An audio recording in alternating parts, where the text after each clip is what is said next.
चलिए, हमारा टॉपिक है डेंसिटी ऑफ द क्रिस्टल।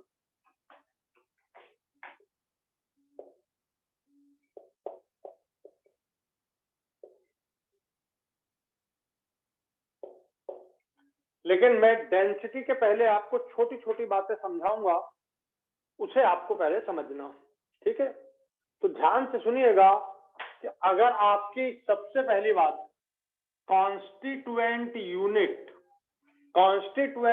अगर एटम है, ठीक है, कॉन्स्टिट्यूएंट यूनिट आपका मॉलिक्यूल हो सकता है, कॉन्स्टिट्यूएंट यूनिट आपका आयन हो सकता है। आयन, ये मॉलिक्यूल में दो हो गए, कोवेलेंट मॉलिक्यूल भी हो गए और आयनिक मॉलिक्यूल भी हो गए, ठीक है?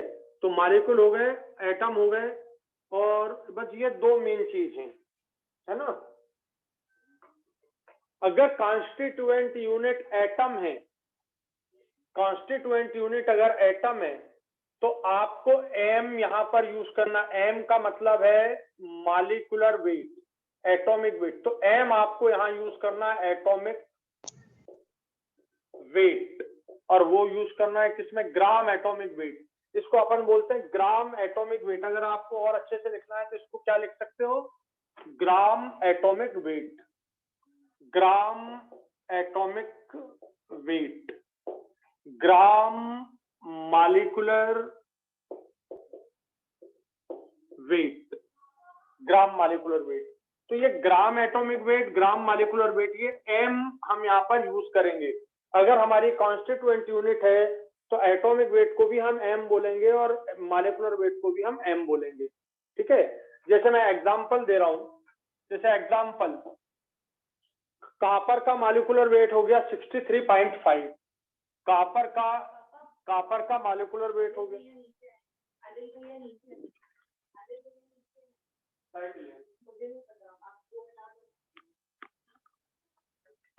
बेटा एक सेकंड में आ रहा हूं मैं।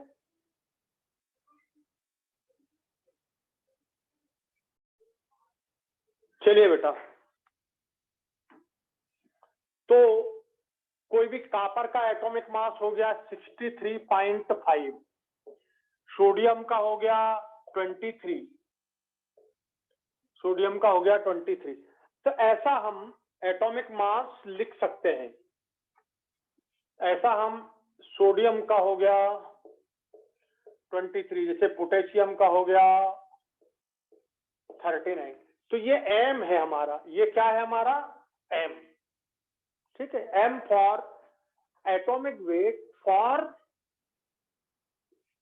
Atomic constituent unit that is covalent crystal, or कौन सा क्रिस्टल? Metallic crystal. ये दोनों में हम इसको यूज कर सकते हैं। कॉन्स्टिट्यूएंट यूनिट एटम किसके लिए? ये आपका कोवेलेंट एंड मेटेलिक, मेटेलिक दोनों क्रिस्टल के लिए हम यूज कर सकते हैं। तो ये पहली। और ये दूसरी बात, ये हम आयनिक मॉलिक्यूल, आयनिक क्रिस्टल या मॉलिक्यूलर क्रिस्टल, मॉलिक्यूलर क्रिस्टल दोनों के लिए हम ये यूज कर सकते हैं, ठीक? तो एम यहां पर, जैसे मैं एग्जांपल दे रहा हूं, एम आपको यहां पर यूज करना है। आपने यदि आयनिक मॉलिक्यूल लिया NaCl, तो एम आपका हो जाएगा 58.5, NaCl हो गया 58.5, ठीक है? जैसे ZnS हो गया, तो आपको निकाल लेना है Zn 65 प्लस सल्फर 32, ये आ जाएगा, आप निकाल लीजिए। जैसे मॉलिक्यूलर क्रिस्टल में वाटर, आइस का क्रिस्टल, तो वाटर ही होता है एक्चुअली, तो ये H2O, और आप इसको 18 लिखेंगे। जैसे ड्राई आइस क्या होती है? CO2 के पता है ना सबको, ड्राई आइस जो होती है वो CO2 होती है। तो CO2 का कार्बन होता है 12, ऑक्सीजन 32, ये हो गया आपका इक्वल टू 44। तो ये आपको M यूज करना है। तो अब आप M समझ गए, मॉलिक्यूलर क्रिस्टल के लिए भी M, एटॉमिक क्रिस्टल के लिए भी M, ठीक है? मेटेलिक क्रिस्टल के लिए भी M, कोवेलेंट क्रिस्टल, जैसे डायमंड, जैसे आप इसमें आप डायमंड यूज कर सकते थे, तो डायमंड के लिए कार्बन है, कार्बन का 12, डायमंड के लिए कार्बन का 12। तो ग्रेफाइट में भी यहां पर आप कार्बन का 12। तो ये आपको एम की बात मैंने समझा दी। एम बड़ा समझदारी से काम करना एम में। तो एम का मतलब अब आपको बिल्कुल डरने की जरूरत नहीं, atomic weight or molecular weight for M. लिखिए जल्दी से, ये हमको कॉन्स्टिट्यूएंट यूनिट के बेस पर मैंने ये आपको ये लिख दिया। ये एम की हमें जरूरत पड़ेगी, क्योंकि डेंसिटी में आपको किसकी जरूरत पड़ती है? मास की जरूरत पड़ेगी, एटॉमिक मास की जरूरत, मॉलिक्यूलर मास की जरूरत पड़ेगी।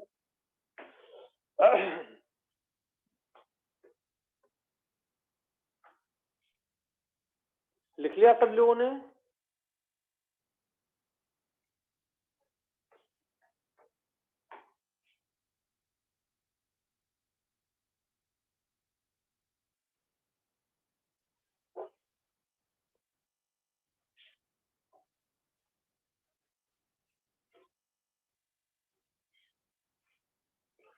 अब मुझे बताओ, मॉलिक्यूलर वेट का एक बात नाम और याद करो, इसे मोलर मास कहते हो कि नहीं? तो molar molecular mass, molar molecular mass.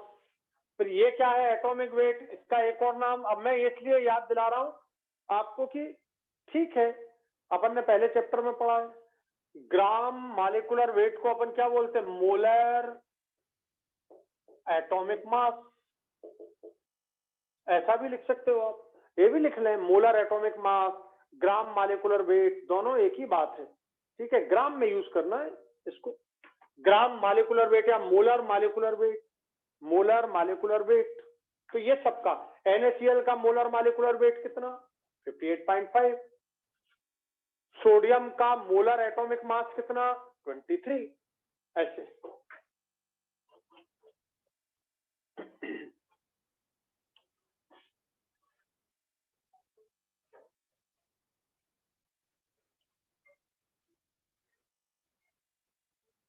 अब जरा सोचो, अगली बात, तीसरी बात, यदि तुमको एटॉमिक वेट दिया जाए तो एटॉमिक वेट होता है कितने? एटॉमिक वेट कितने का वेट होता है? एक मोल एटम्स का वेट को आप बोलते हो एटॉमिक वेट। इसे ही हम बोलते हैं मॉलिक्यूलर एटॉमिक वेट, इसे हम बोलते हैं molar atomic weight, molar atomic mass. तो एटॉमिक मास जिसको आपने मोलर वर्ड यूज किया, molar atomic mass, this is the mass of 6.023 into 10 to the power 23 atoms. इतने एटम्स का इतना मास होता है, इतने एटम्स का इतना मास होता है। तो mass of one atom, mass of one atom, ये मेरा कंसर्न है। एक एटम का मास काय के बराबर होगा? एटॉमिक मास, ठीक है, जो आपने ग्राम में लिया है, divided by 6.023 into 10 to the power 23 Avogadro number, जिसे मैं जनरली रिप्रेजेंट कर देता हूं नंबर एवोगैड्रो नंबर से, NaC। एवोगैड्रो नंबर को मैं N for number, A for Avogadro number. तो मास ऑफ वन एटम आ जाएगा।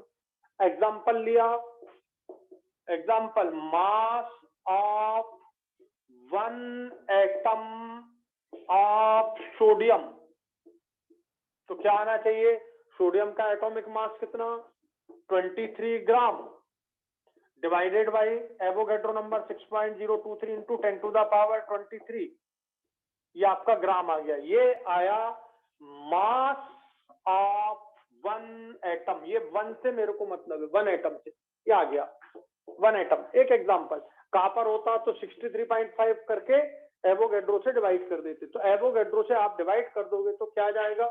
मास ऑफ वन एटम किसी भी चीज का, मास of one atom of zinc 65 by Avogadro number, mass of potassium atom 39 divided by Avogadro number. तो ये आपका मास ऑफ वन एटम आ गया। इसकी बात को आप ध्यान रखिए, वन एटम का मास।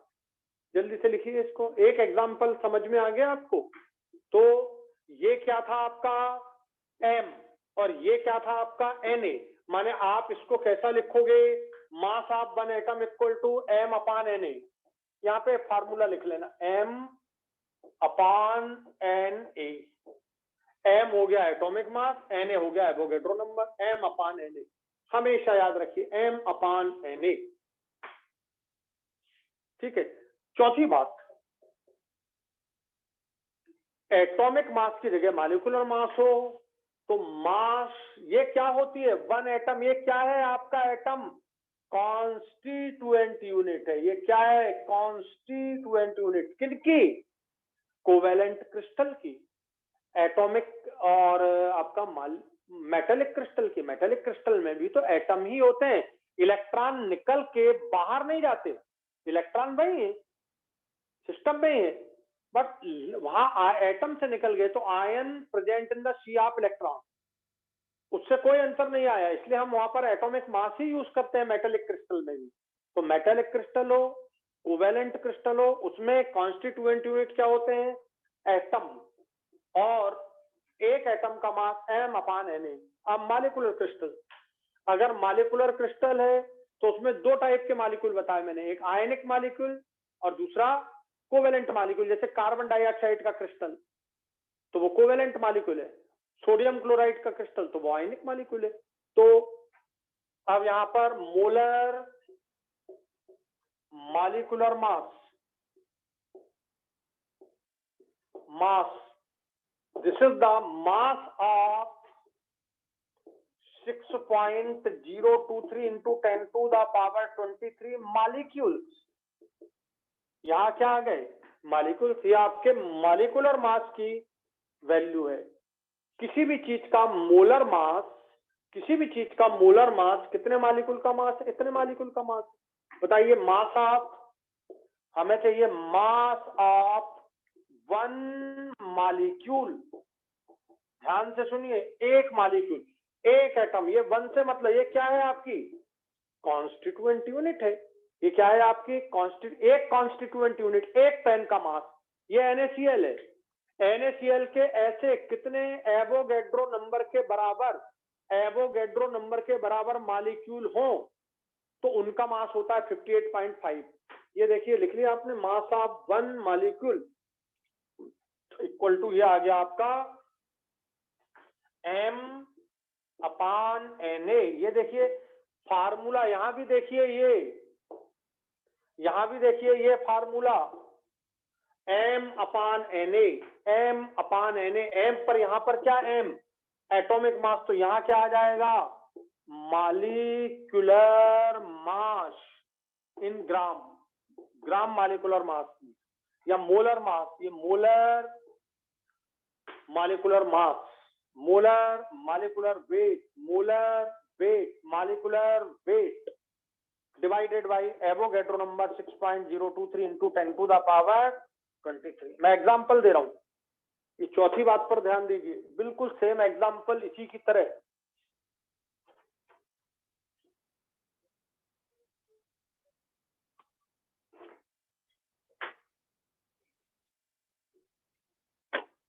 इसका example, mass of one NaCl, ये आपका NaCl मॉलिक्यूल है, ये आपकी कॉन्स्टिट्यूएंट यूनिट है। तो mass of one NaCl molecule, बताइए क्या M कितना है NaCl का, 58.5, Na23, Cl 35.5, ये मॉलिक्यूलर वेट आ गया 58.5। मॉलिक्यूलर मास बोलिए, मॉलिक्यूलर वेट बोलिए, ग्राम में लेना है, 58.5 ग्राम है, डिवाइडेड बाई एवोगैड्रो नंबर, यह आ गया आपका ग्राम में, किसका मास, NaCl के एक मॉलिक्यूल का मास। फिर ये कितने का मास है, ये एवोगैड्रो नंबर के बराबर मॉलिक्यूल का मास है, जिसे आपने मोलर मास कहा। कंफ्यूज तो नहीं है। तो M का मतलब यहां पर हो गया मॉलिक्यूलर वेट, और उसको एवोगैड्रो से डिवाइड कर दोगे तो एक मॉलिक्यूल का मास आ जाएगा NaCl। आप किसी का भी ले सकते हैं, आप मास ऑफ वन मॉलिक्यूल ये H2O, ये कॉन्स्टिट्यूएंट यूनिट है आइस की कॉन्स्टिट्यूएंट यूनिट H2O है। तो मास ऑफ 1 H2O मॉलिक्यूल क्या आ गया 18 डिवाइडेड बाई 6.023 इंटू 10⁻23, ये m/n। तो एक मॉलिक्यूल का मास चाहिए, वो चाहे कोवेलेंट क्रिस्टल हो चाहे आयनिक क्रिस्टल हो। देखिए दोनों क्रिस्टल के लिए मैंने बात कर दी है, और अब सबका रिजल्ट मेरे पास क्या m/na, बस m/na। बुद्धि रखना, मेटालिक क्रिस्टल तो m atomic weight, covalent crystal तो m एटॉमिक वेट, आयनिक क्रिस्टल तो m molecular weight, covalent molecular crystal तो m मॉलिक्यूलर वेट। किसी का भी आप कार्बन डाइऑक्साइड का ले सकते हैं। मास ऑफ 1 CO2, ये कॉन्स्टिट्यूएंट यूनिट है किसकी, ड्राई आइस की कॉन्स्टिट्यूएंट यूनिट है, ये आइस की कॉन्स्टिट्यूएंट यूनिट है, ये नमक की कॉन्स्टिट्यूएंट यूनिट है। और आपका आ जाएगा कितना होता है कार्बन डाइऑक्साइड का मॉलिक्यूलर वेट 44। तो ये 44 divided by Avogadro number, 44 divided by Avogadro number,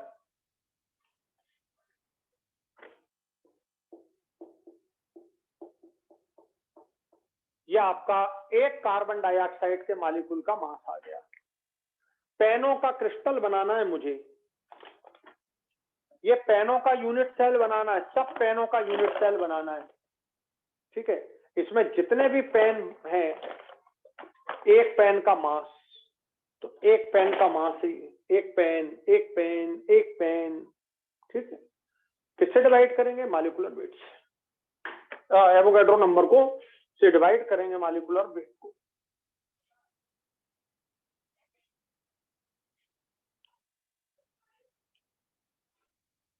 ये देखो, ये मेरा यूनिट सेल है, ये 4 पेन से मिलके बन रहा है। कितने से बन रहा है, 4 पेन से। तो मुझे एक पेन का मास चाहिए, अगर मैं 4 से मल्टीप्लाई कर दूंगा तो मुझे 4 पेन का मास मिल गया। माने किसका मास आ गया, डिब्बे का मास आ गया, इस यूनिट सेल का मास आ गया। तो आप यूनिट सेल का मास कैसे कैलकुलेट करोगे, देखिए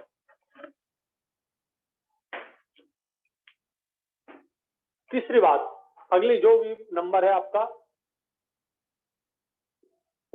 मास ऑफ यूनिट सेल, किसी भी यूनिट सेल का मास। इस यूनिट सेल में क्या है, ये यूनिट सेल पेन का बना है, ये यूनिट सेल पेन का बना, तो एक पेन का मास, और कितने पेन मिलके ये यूनिट सेल बना रहे हैं, 4 पेन मिलके ये यूनिट सेल बना रहे हैं, तो 4 पेन का मास। बस ये देखिए, mass of unit cell equal to, ध्यान से सुनिए, m अपान एवोगैड्रो नंबर, जिसे आप अच्छी तरह से समझ चुके, इनटू जेड। मैं अगली बात, ये मास ऑफ यूनिट सेल, तो जेड पर आप आ जाइए। जेड आपको लिखना है, सिंपल क्यूब के लिए जेड का मान होता है 1। सिंपल क्यूब एटम से बनेगा, एटम यहां पर ये कॉन्स्टिट्यूएंट यूनिट, फिर से ताकि आप गड़बड़ ना करें, सिंपल क्यूब ये कॉन्स्टिट्यूएंट यूनिट एटम है इसकी, ठीक है। और जेड इसका कितना हो गया 1, ये सिंपल क्यूब हो गया।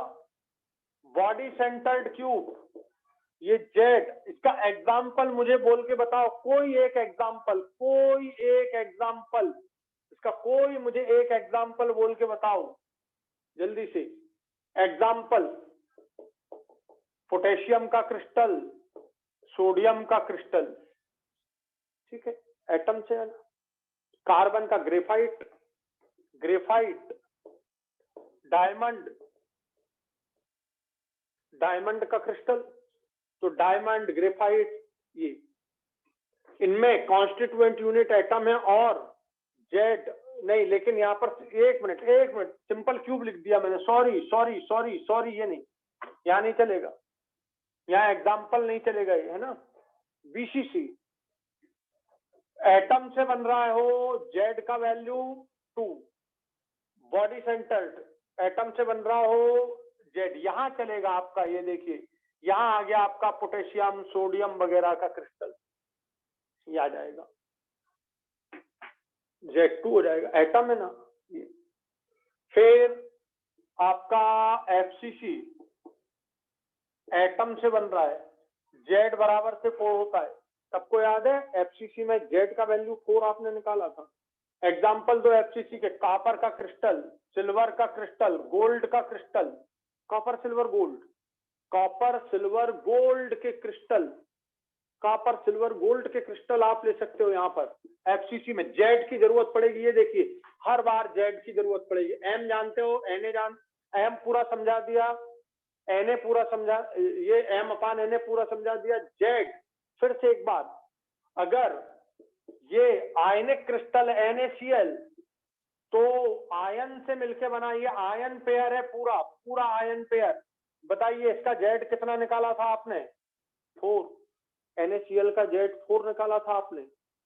बताइए CHCl ये आयनिक है, मॉलिक्यूलर क्रिस्टल है। अब अपन नई बात समझ रहे हैं यहाँ पर, ये ठीक है। तो CHCl ये भी आयन पेयर है, ये भी आयन पेयर है। बताइए क्या 1 निकाला था आपने? 2 नहीं। बोले सर ये तो BCC है, यही समझा रहा हूं यहाँ पर, यही सबसे ज्यादा आता है 1। जेड का वैल्यू 1 निकाला था। आयन पेयर पूरा, एक सीजियम और एक क्लोरीन मिलकर के 2 है, एक सीजियम एक क्लोरीन, ऐसे 2 है, पर 2 इसकी जेड नहीं है, जेड तो एक ही हुआ, ये एक जेड हुआ। याद रखिएगा ZnS अगर यूज किया जाए तो यहाँ भी आयन पेयर है, ZnS में 4, तो ये आपके ध्यान रखना है, आपको ये आपको ध्यान रखना है ZnS में, ठीक है। ग्रेफाइट, डायमंड, डायमंड ये कार्बन एटम से यहाँ पर, तो यहाँ काम नहीं करेगा। यहाँ एक आपने Z8 निकाला था आपने, तो ये जेड है मेरा कंसर्न, ये जेड सबसे ज्यादा इंपॉर्टेंट है सीजियम क्लोराइड के लिए, क्योंकि यहीं पे हम कंफ्यूज हो जाते हैं और हम 2 लिख देते हैं जेड, जबकि होना चाहिए 1। हाँ BCC में 2 होता है, ये भी BCC है, ये भी BCC है, पर इसका 1 है। आपको बात समझा दी है मैंने। तो ये जेड की आपको जरूरत पड़े, ये देखिए मास ऑफ यूनिट सेल आ गया, 1 यूनिट सेल, एक यूनिट सेल का मास आ गया, ठीक है, समझ आ गया। एक यूनिट सेल का मास। अब आप किसी भी यूनिट सेल का मास M/Na इंटू जेड करेंगे, M/Na इंटू जेड करेंगे, ठीक है। एग्जाम्पल दिया, calculate the mass of unit cell of potassium, calculate the mass of unit cell of potassium when potassium crystallize in BCC unit cell। ये आपको question दिया जा रहा है, ये आया है आपको, ये आया है आपको। तो आपको एक यूनिट सेल का मास कैलकुलेट करना है, दिमाग लगाया, ये लिखा है मास ऑफ यूनिट सेल, ये दिमाग लगाना है कि पोटेशियम जो है ये कौन सा क्रिस्टल है, ये दिख रहा है एटॉमिक क्रिस्टल है। हमने M का वैल्यू रख दिया 39, एटॉमिक मास होता है पोटेशियम का, divided by Avogadro number 6.023 into 10 to the power 23 है, इंटू Z कितना है पोटेशियम का 2, ये 2 से मल्टीप्लाई कर दिया, तो हमें ये एक यूनिट सेल का मास मिल गया, एक यूनिट सेल का मास आ गया। समझ आ गया आपको एक यूनिट सेल का मास कैसे निकालेंगे, बोलो।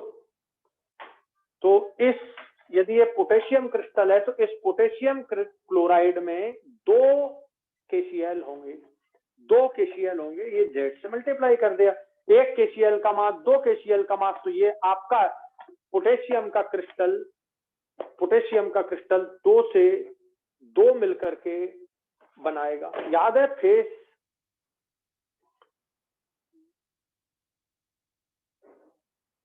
लिखिए, ये आ गया आपका। यदि मान लीजिए यही क्वेश्चन आपको पोटेशियम क्लोराइड के लिए आता है या सोडियम क्लोराइड के लिए, चलिए देखिए मैं अगला लिख रहा हूं।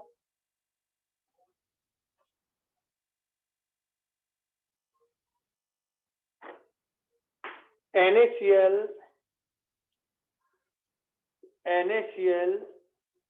आपको NaCl क्रिस्टल के लिए क्वेश्चन दे रहा हूं मैं, ठीक है। और क्वेश्चन कैसा, ऐसा, ये बदल रहा हूं, देखिए थोड़ा सा चेंज कर दे रहा हूं। Cl ion present at corners and face centers of the cube।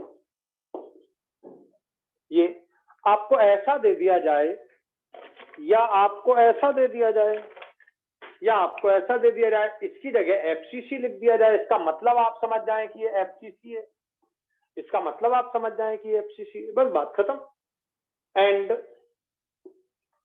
Sodium ion present in all means 100% octahedral wide of the cube, ठीक है। इस पूरे का मतलब Z निकालना, इस पूरे का मतलब ये Z निकालना, एकदम समझ आना चाहिए कि ये जो फालतू की लैंग्वेज दी है ये हमें Z निकालने के लिए दी है, ठीक है।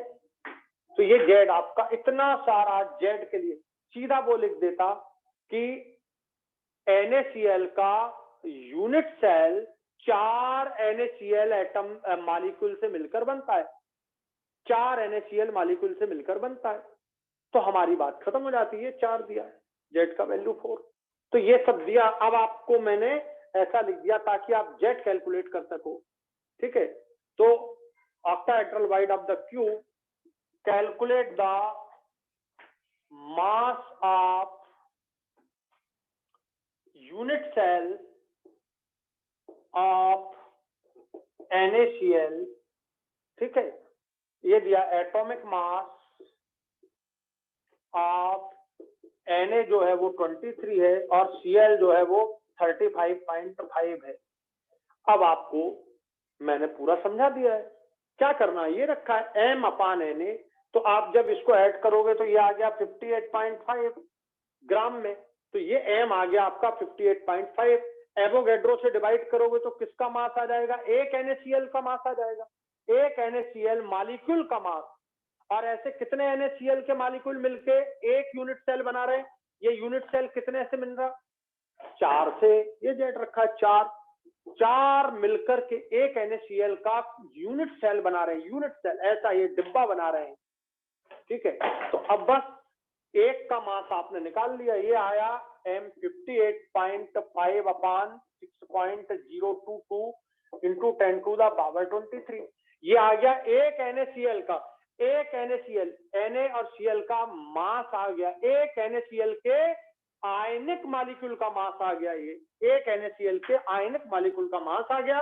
और Z कितना है, 4 NaCl के मॉलिक्यूल मिलके ये डिब्बा बना रहे हैं, यूनिट सेल बना रहे हैं, मल्टीप्लाइड बाई, ये आ गया आपका mass of NaCl unit cell.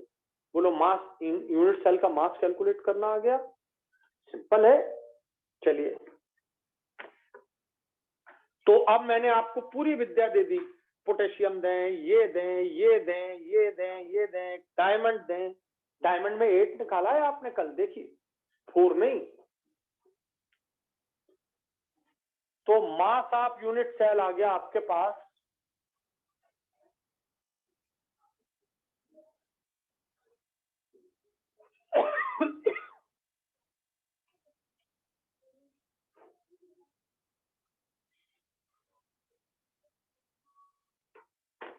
बताइए।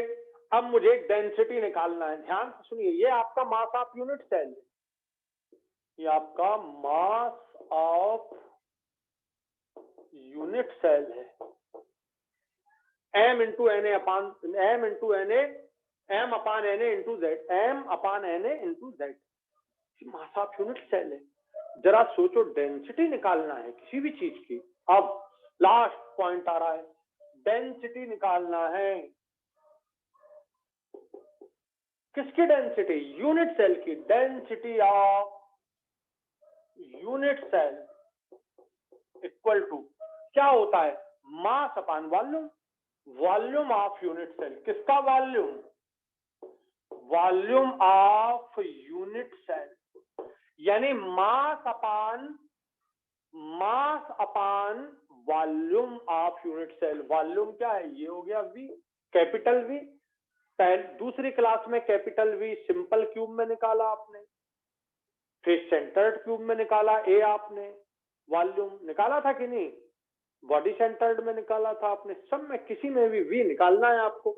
और वी आप जानते हो। अब ये हटा दूं, चलो यहां लिख देता हूं। वी इक्वल टू होता है, ठीक है, अगर क्या हो? क्यूब हो। अगर क्यूब हो तो v इक्वल टू क्या होता है? ए क्यूब, क्योंकि क्यूब में तो ए बी सी तीनों बराबर है, ठीक है, ए क्यूब।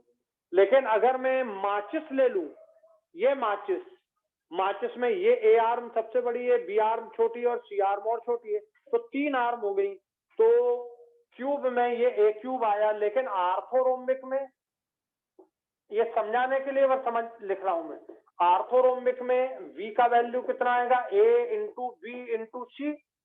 तो v इक्वल टू क्यूब में a क्यूब है, v इक्वल टू आर्थोरोम्बिक में a इंटू बी इंटू सी है, ठीक है। अगर मैं ये ले लेता हूं, ये वाला, तुम्हें याद है ये, इसमें एक आर्म बड़ी है और ए आर्म और बी आर्म ये दोनों बराबर है। मैंने कुल मिला के मुझे a इंटू बी इंटू सी करना है। अब आपका क्यूब में भी a इंटू बी इंटू सी करना है, पर क्यूब में a और b और c तीनों बराबर है, तो मैंने सीधा a क्यूब कर दिया। तो यहाँ पर वॉल्यूम आपको सबके समझा दिए मैंने। एफसीसी में a कैसे निकालोगे, बॉडी सेंटर्ड में a कैसे निकालोगे, 4r equal to √3a। FCC में 4r equal to √2a। a आपको आ जाए तो आप निकाल सकते हो। a निकालने की पूरी टेक्नोलॉजी मैंने समझाई है, आप किसी भी तरह से a निकाल सकते हो। और a का क्यूब ले लो, a इंटू बी इंटू सी ले लो, तो आपको क्या मिल जाएगा? वॉल्यूम। आ गया समझ में? तो क्यूब के लिए तो आप सीधा a क्यूब लिख दीजिए, आर्थोरोम्बिक के लिए इंटू बी इंटू सी लिखिए, मोनोक्लिनिक के लिए इंटू बी इंटू सी लिखिए, समझे? बस ये आपकी डेंसिटी तैयार। अब बताओ, डेंसिटी समझने के लिए मैंने इसको आपको पूरा समझाया। अब आपको दुनिया का कोई भी क्वेश्चन डेंसिटी का आए, आप पहचान सकते हैं कि क्या करना है हमें। और बीच के सारे क्वेश्चन समझा दिए मैंने। यूनिट सेल का मास समझा दिया, कितना कैसे निकालेंगे। ये यूनिट सेल का मास ही तो है। ये देखिए, mass of unit cell divided by volume. Mass upon volume को अपन क्या बोलते हैं? डेंसिटी। तो अकेला मास ऑफ यूनिट सेल आ जाए तो भी आप निकाल सकते हो कितने यूनिट सेल हैं। ये आपके सामने एक, this is the complete program of the density, A V सब, पेकिंग फ्रिक्शन, ये कंप्लीट प्रोग्राम होता है। जिसने पूरी क्लास अटेंड की है उसको कहीं कंफ्यूजन नाम की चीज नहीं होगी।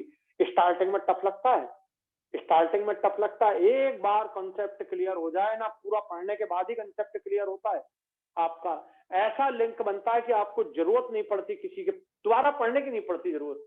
मैंने कभी एक बार केमिस्ट्री पढ़ी, जब से आज तक कभी नहीं पढ़ी, बस पढ़ाते ही चला रहा हूं। तो बस ये आपके पास है। तो अब आप, अगर आपको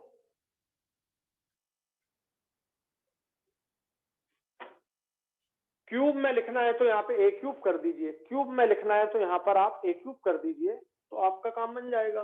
फॉर क्यूब, ठीक है, density equal to m upon Na into Z upon A cube, ये आ गया। अब ध्यान रखने वाली बात, यूनिट तो ध्यान रखना ही पड़ता है। तुम्हें फिजिक्स में यूनिट तो सर ने सबसे पहले पढ़ाई होगी कि m होता है ग्राम में। आपने अब भी लिखा, m का यूनिट है, मॉलिक्यूलर वेट है या एटॉमिक वेट है, बट ग्राम में है। Na होता है 6.023 into 10 to the power 23 particles per mole, पर मोल, पर मोल। और ये जो ग्राम है ये पर मोल ही तो है, मोलर मास है, ग्राम मोलर मास, ग्राम मोलर मास है। इसलिए मैंने आपको पहले लिख दिया था ग्राम में, ये भी ग्राम में हो गया और ये भी ग्राम पर मोल, पार्टिकल पर मोल है। और ए आपको यहाँ पर यूज करना है सेंटीमीटर में, ठीक है। तो आपका जो ए क्यूब माने वॉल्यूम होगा वो सेंटीमीटर क्यूब में होगा। तो ये आपकी यूनिट सेम होगी एंड आप डेंसिटी कैलकुलेट कर सकते हैं। आ गया समझ में? लिखिए।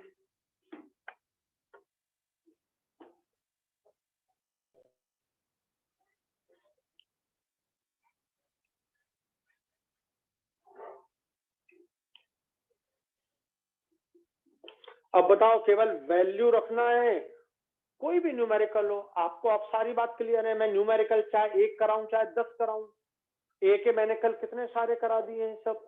तो बस सिर्फ आप वैल्यू रखिए। अगर आपके अंदर तरकीब समझ आ गई है पूरी, तो क्वेश्चन सॉल्व होगा ही। देन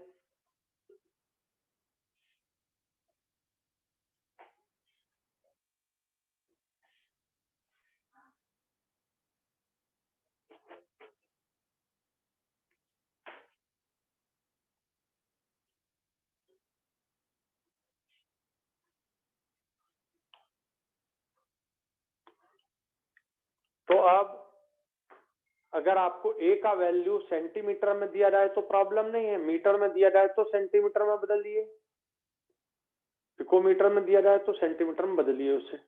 ये डेंसिटी आपकी फिनिश हो गई।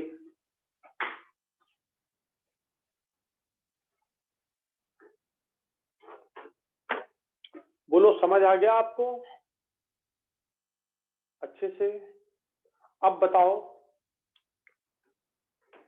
मेरा ये यूनिट सेल है, मेरा ये यूनिट सेल है, 4 यूनिट से मिलके बन रहा है। मेरे पास ये 4 है, ये 4 यूनिट से मिलके बन रहा है एक यूनिट सेल। एफसीसी का है, ये एफसीसी है। एफसीसी का एक यूनिट सेल बनाने के लिए मुझे 4 चाहिए, ठीक है। अब बताइए, अगर मेरे पास 100 हो, अगर मेरे पास 100 पेन हो, तो मैं कितने ऐसे यूनिट सेल बना सकता हूं? 4 से मिलकर के ये चार कॉन्स्टिट्यूएंट यूनिट मिलकर के एक बना रहे हैं, और मेरे पास ऐसे 100 हैं, तो ऐसे कितने यूनिट सेल बना सकता हूं? 25। 1000 हो तो 250। एवोगैड्रो नंबर के बराबर माने 1 मोल हो तो 4 से ही तो डिवाइड कर रहा हूं मैं। 100 को मैंने 4 से डिवाइड किया तो 25 यूनिट सेल बन गए। मेरे पास 1000 पेन थे, माने 1000 कॉन्स्टिट्यूएंट यूनिट थी, कितने बनेंगे ऐसे यूनिट सेल? 250, माने नंबर ऑफ यूनिट सेल। अब आपको मैं कैलकुलेशन समझा रहा हूं, नंबर ऑफ यूनिट सेल्स निकालने का कैलकुलेशन समझा रहा हूं।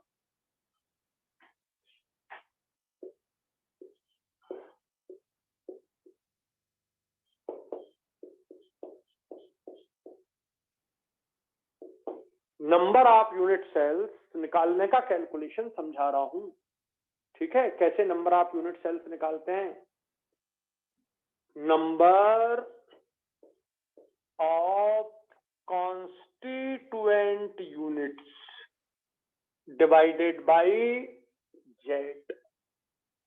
Number of constituent unit divided by Z, ठीक है। बस कॉन्स्टिट्यूएंट यूनिट क्या होते हैं? कॉन्स्टिट्यूएंट यूनिट्स हो सकते हैं, पहला एटम, दूसरा मॉलिक्यूल,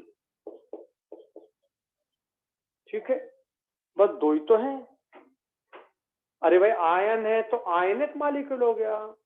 अरे भाई कोवेलेंट मॉलिक्यूल है तो वो कोवेलेंट क्रिस्टल बनाने लगा, ठीक है। मेटेलिक क्रिस्टल है तो एटम हो गए, कोवेलेंट क्रिस्टल है तो भी एटम है। तो 2 ही तो हैं, एटम और मॉलिक्यूल। जेड आप जान चुके हो, नंबर ऑफ कॉन्स्टिट्यूएंट यूनिट, इसको हम एन लिख देते हैं, N, number of constituent unit divided by Z, ठीक है। आ गया समझ में? तो क्वेश्चन है मेरा, ये क्वेश्चन है मेरा, कि मेरे पास एवोगैड्रो नंबर के बराबर एटम्स हो और पोटेशियम बीसीसी में क्रिस्टलाइज होता हो तो कितने यूनिट सेल होना चाहिए? क्वेश्चन है, potassium crystallizes in body centered crystal. Calculate the number of unit cells in 1 mole of potassium.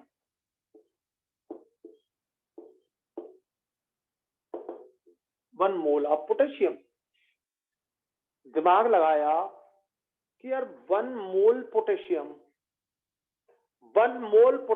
का मतलब होता है 1 मोल पोटेशियम के एटम, और 1 मोल पोटेशियम के एटम मतलब, इसका मतलब सीधा सा आ गया, आंसर लिख रहा हूं, 1 mole equal to 6.023 into 10 to the power 23 atoms. ये आ गए आपके नंबर ऑफ एटम्स, ये आ गया आपका एन, या आपका आ गया एन, या आपका आ गया एन। एन का वैल्यू कितना आ गया?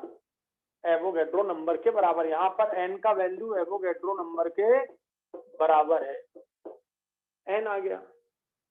ये एन का वैल्यू एवोगैड्रो नंबर के बराबर, क्योंकि आपको 1 मोल दिया है, 1 मोल दिया है। अब बताइए एन आ गया, और ये देखिए बीसीसी, तो जैसे ही तुम्हें बीसीसी दिया तो जेड का वैल्यू एकदम 2 टच कर गया, जेड का वैल्यू 2 टच कर गया टच 2। आंसर देखिए, नंबर ऑफ यूनिट सेल्स कितना आ गया? एन का value 6.023 into 10 to the power 23 divided by 2, ये आ गया आपका एवोगैड्रो नंबर के आधे यूनिट सेल बन जाएंगे। हो गया क्लियर आपको क्वेश्चन? तो नंबर ऑफ कॉन्स्टिट्यूएंट यूनिट आप देख लेना, एटम है कि मॉलिक्यूल है, बस। तो आप लिख लीजिए फटाफट question.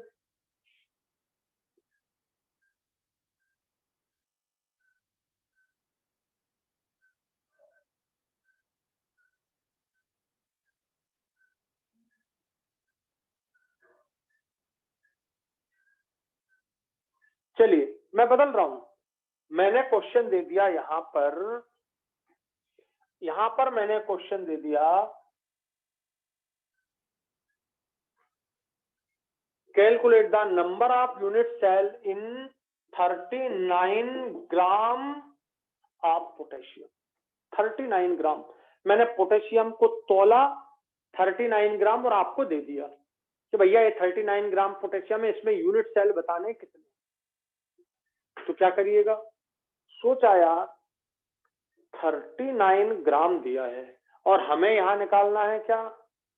Number of atoms, number of constituent unit माने एटम या मॉलिक्यूल। तो भैया सबसे पहले आप नंबर ऑफ एटम्स निकालोगे तो पहले नंबर ऑफ मोल्स निकालोगे। तो नंबर ऑफ, पहली चीज ये आंसर लिख रहा हूं मैं, तो सबसे पहले नंबर ऑफ मोल्स कितने आए? 39 ग्राम है। इसका एटॉमिक मास कितना होता है पोटेशियम का? वो भी 39 है।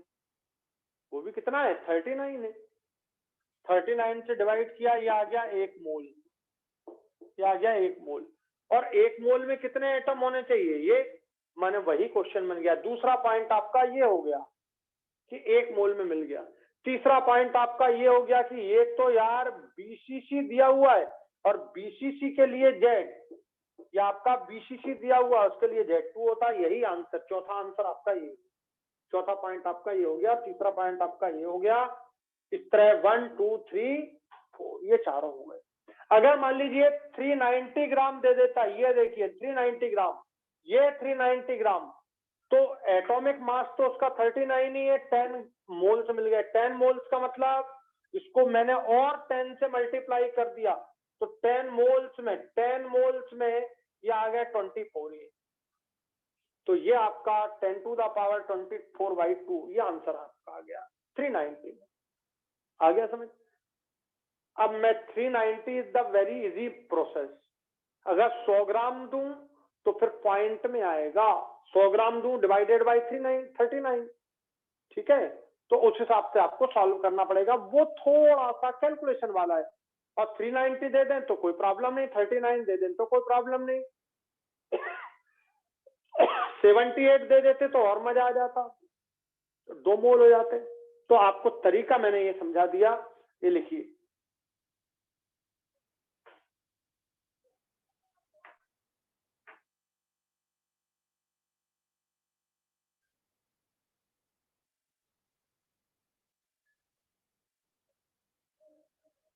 समझ आ गया? कभी नंबर ऑफ कॉन्स्टिट्यूएंट यूनिट दें, यूनिट सेल आ जाए तो आप जेड निकाल सकते हो। माने एक यूनिट सेल बनाने के लिए कितने एटम लगेंगे, ठीक है, तो जेड निकाल सकते हो। सिंपल हो गया।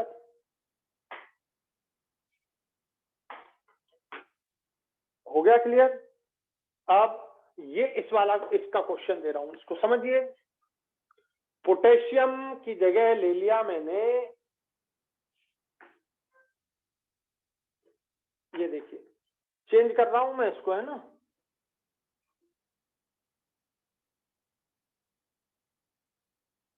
बिल्कुल वही लैंग्वेज है। सोडियम NaCl फॉर्म या क्रिस्टलाइजेस इन FCC crystal.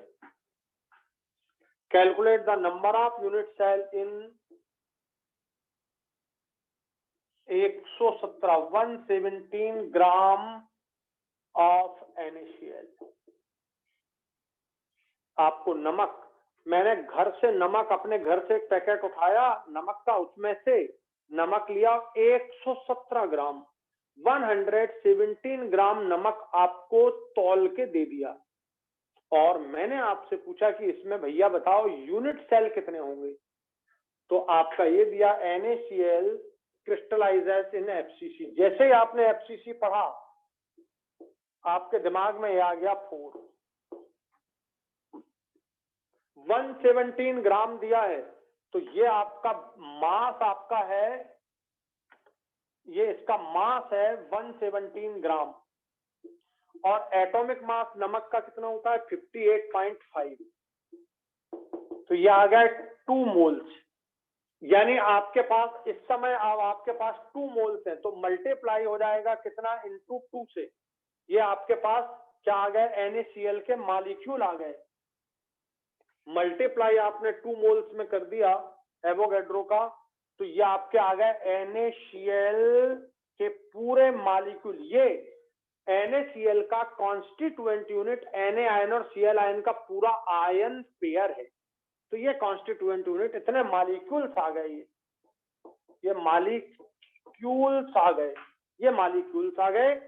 और ये दिया है नंबर ऑफ कॉन्स्टिट्यूएंट यूनिट। ये मॉलिक्यूल भी हो तो डरने की जरूरत नहीं, ये आपके पास है 23 इंटू टू है ये, डिवाइडेड बाई जेड का वैल्यू यहाँ पर है 4, तो 4 ये डिवाइड करना, ये आपके पास number of unit cell NaCl के बन जाएंगे।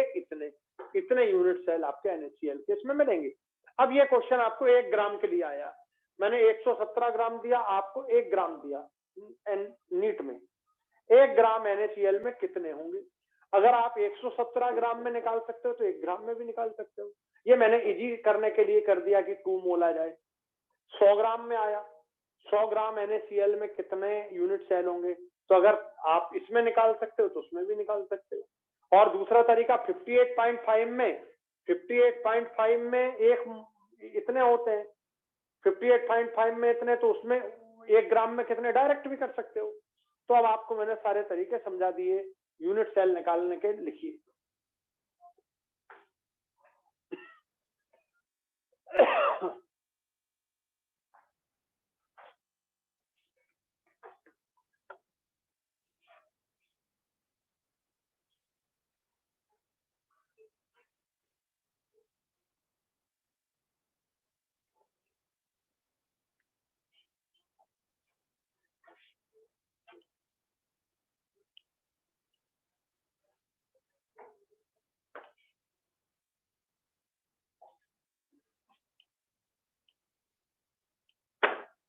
अगर आपके पास NaCl के 100 मॉलिक्यूल हैं तो कितने यूनिट सेल बन जाएंगे बताओ? 4 मिलके 1 यूनिट सेल बनाता है, ऐसे 4 मिलके 1 यूनिट सेल बनाता है। और आपके पास 100 हैं तो आप कितने यूनिट सेल बना सकते हो? 25 यूनिट सेल बना सकते हो। उल्टा क्वेश्चन, अगर आपके पास 25 यूनिट सेल हो तो NaCl के कितने मॉलिक्यूल होने चाहिए उसमें? फिर दिमाग लगाया कि यार यूनिट सेल 25 है, Z का वैल्यू होता है 4, तो नंबर ऑफ NaCl मॉलिक्यूल ये जो दिए ये कितने होने चाहिए? 4 into 2500। ऐसा रिवर्स क्वेश्चन, तो ये हमेशा ऐसे इसमें पूछे जाते हैं। आ गया समझ में सबको?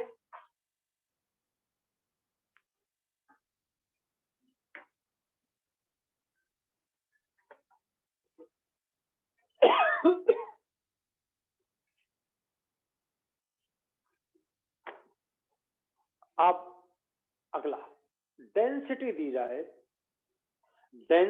जाए तो आप नंबर ऑफ यूनिट सेल कैसे निकालोगे? देखिए, density equal to M upon Na into Z upon AQ, ये है वॉल्यूम है। अब मुझे क्या निकालना है? N upon Z। यहां पर जो N है वो Na हो गया। अब मैं यहां पर M क्या है? मॉलिक्यूलर वेट है। बस इतनी बात समझना, M का मतलब weight but equal to molecular weight. Weight है, वेट ही भाई, मॉलिक्यूलर वेट भी तो वेट ही है। तो वेट है, M वेट है, बट काय के बराबर है? मॉलिक्यूलर वेट के बराबर। और मॉलिक्यूलर वेट होता है 1 मोल का वेट, और 1 मोल में कितने होते हैं? नंबर Na हो गया number of molecules. Number of constituent unit लिख देता हूं, number of molecule. Molecular weight है तो मॉलिक्यूल, और एटॉमिक वेट है तो एटम। नंबर ऑफ मॉलिक्यूल है, बट ये equal to 6.023 into 10⁻23 Avogadro number के बराबर। तो ये नंबर ही है, ये नंबर ऑफ मॉलिक्यूल ही है। ठीक है, यहां पर आप एटम भी कर दीजिए समझने के लिए, तो यहां पर आपका ये एटॉमिक वेट कर दीजिए समझने के लिए, तो ये एटम हो जाएगा। अब बार बार आपको यूज नहीं करना, एक ही बार में बात समझ आ जानी चाहिए। तो M जो है वो वेट है और Na जो है नंबर ऑफ मॉलिक्यूल है। मैं इसको रिप्लेस कर रहा हूं, ये रिप्लेस कर दिया। अब मैं वेट ही ले रहा हूं, मैं एटॉमिक वेट के बराबर वेट नहीं, मैं सीधा वेट ले रहा हूं। ये देखिए, M अपॉन N, ये N, ये वाला N। अगर मैं एटॉमिक वेट के बराबर वेट लेता हूं तो N का वैल्यू एवोगैड्रो नंबर। अगर मैं 2 एटॉमिक वेट के बराबर वेट ले लूं तो ये 2 एवोगैड्रो नंबर बन जाएगा। 10 ले लूं तो 10 एवोगैड्रो नंबर के बराबर। तो M ले लिया तो N, M मास हो गया, N उस मास में उतने ही नंबर ऑफ मॉलिक्यूल है। एवोगैड्रो नंबर के बराबर होता तो एटॉमिक मास हो जाता। तो ये density equal to M upon N into Z upon AQ, और N अपॉन Z, N को इधर ले गया मैं, N upon Z equal to N upon Z equal to M upon C into AQ। ये भाइयों ये देखिए, ये क्या आ गए? Number of unit cell. अगर आपको Na अपॉन Z करना है तो वो भी सही है, पर ये 1 मोल के लिए है, और ये कितने के लिए भी हो सकता है, कितने ग्राम के लिए। आपको जो ग्राम लेना हो वो ग्राम ले ले। M हो गया मास और N हो गया उस मास में उतने मॉलिक्यूल या एटम।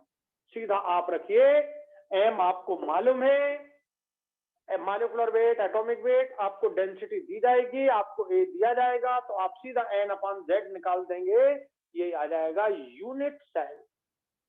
क्या आ जाएगा? Unit cell. लिख लीजिए इसको।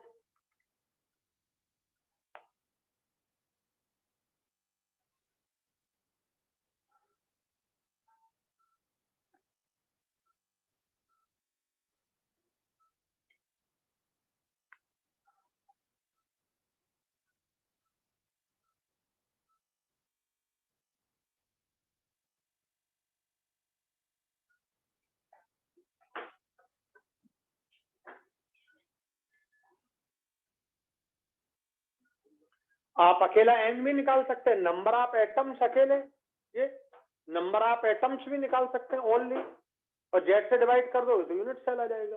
तो डायरेक्ट आपको मैंने समझा दिया, कोई भी मास दें, बिल्कुल डरने की जरूरत नहीं, कोई भी मास दें, डेंसिटी दें, ए क्यूब दें, ए दें, वॉल्यूम दें, आप यहाँ पर वॉल्यूम रखिए, ए क्यूब रखिए, n/z निकाल दीजिए, नंबर ऑफ यूनिट सेल आ जाएंगे। अब आपको केवल बुद्धि लगाना है, वो m क्या है, वो एटॉमिक मास भी हो सकता है, तो ये फार्मूला लग जाएगा। ये फार्मूला तो वही है, ये Na/z, ये वही बना, फार्मूला वही बना, ये देखिए m/d × a क्यूब।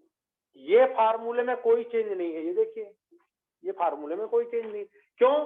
क्योंकि m यहाँ पर मास है, ठीक है, और यहाँ पर भी मास है, बस अंतर ये है कि यहाँ पे कोई भी मास है और यहाँ पर एटॉमिक मास है, बस। बाकी मास ही मान लो आप, तो सीधा, बिल्कुल डरने की जरूरत नहीं, आप डायरेक्ट यही लगाइए, आपका क्वेश्चन सॉल्व हो जाएगा तुरंत, और नंबर ऑफ यूनिट सेल सीधे आ जाएंगे।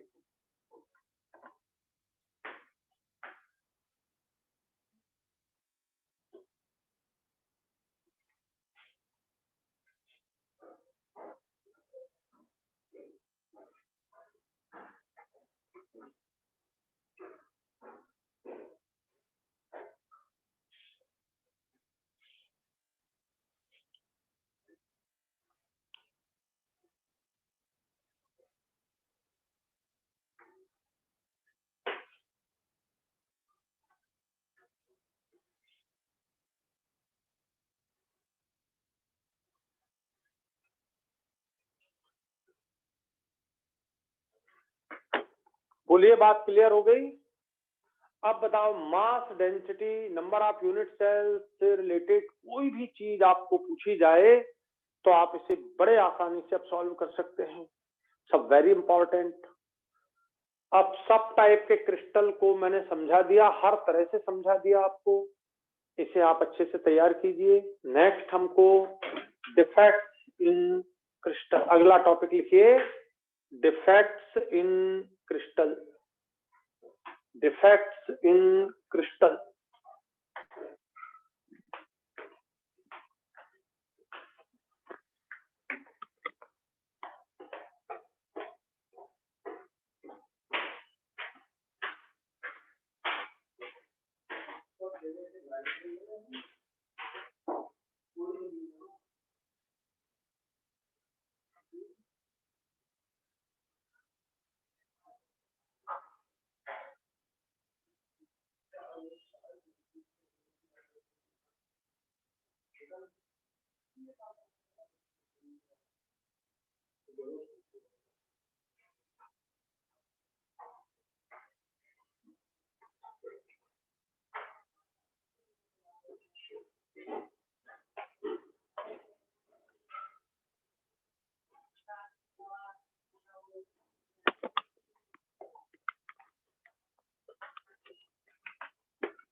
Defects in crystal. भाई डिफेक्ट का मतलब क्या है, जरा सोचो यार। डिफेक्ट मतलब किसी का एक्सीडेंट हो जाए, अभी सीधे हाथ है और उसका हाथ ऐसा हो जाए, ऐसे ही चले वो, डिफेक्ट। अपन क्या बोलते हैं, डिफेक्ट हो गया तुम्हारे हाथ में। ठीक है, पैर टूट जाए तो डिफेक्ट हो गया। हड्डी, बोले हड्डी टूटी नहीं है, डिसलोकेट हो गई इसलिए ऐसा हो गया, हड्डी तो नहीं टूटी है। हड्डी टूट जाए तो भी डिफेक्ट है, डिसलोकेट हो जाए तो भी डिफेक्ट है। और हाथ टूट के गिर ही गया, आप तो केवल बचे ही नहीं, बस यही दिख रहा है, ये है ही नहीं, तो भी डिफेक्ट है। तो डिसलोकेट हो जाना, डिलीट हो जाना, निकल ही जाना, बिल्कुल सब डिफेक्ट है। ठीक है, जरा सोचो, अच्छे भले हैं अपन, मलेरिया हो जाए तो डिफेक्ट हो गया, क्या हो गया डिफेक्ट, समझ आया? दिख तो मैं वैसे ही रहा हूं, लेकिन डिफेक्टेड हूं, बोल नहीं सकता, खड़े होते में गिर गया, तो क्या हो गया डिफेक्ट? कौन सा? इंटरनल डिफेक्ट हो गया भाई, वो इंटरनल डिफेक्ट, वो भी डिफेक्ट है। जरा सोचो, बहुत ज्यादा टेम्परेचर बढ़ गया, कुछ लोग पगला जाते हैं ज्यादा टेम्परेचर में, गर्मी बढ़ जाती है उनके सिर पर, पत्थर वत्थर मारने लगते हैं, क्या हो गया? बोले डिफेक्ट। क्या हो गया इसको? बोले भैया इसके सिर पे गर्मी बढ़ गई है, सिर पे गर्मी बढ़ गई है, इसलिए थोड़ा पगला गया है, समझ नहीं आ रहा है इसको क्या कर रहा है, पत्थर मार देता है किसी को, दूर रहना, डिफेक्ट। तो ये सारी चीजें डिफेक्ट हैं, सारी चीजें डिफेक्ट हैं। आ गया समझ में सिंपल डिफेक्ट का मतलब? तो यहाँ क्रिस्टल में भी तो यही होगा, क्रिस्टल में भी यही होगा डिफेक्ट। तो मैं आपको पढ़ाने जा रहा हूं क्रिस्टल का डिफेक्ट। सबसे पहला simple point defect.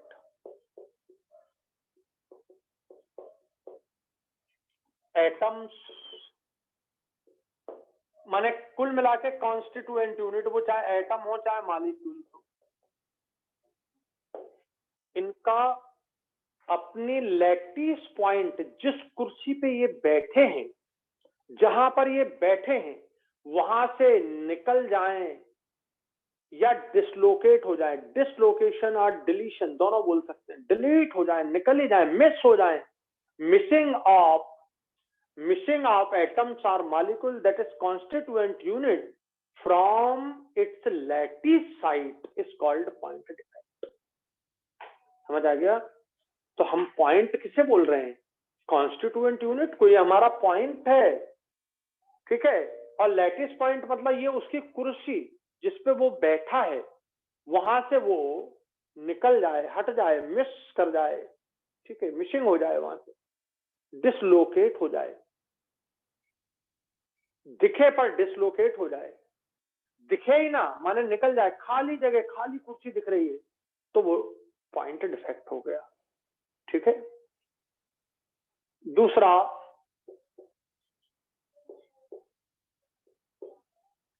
Thermal defect या थर्मोडायनेमिक।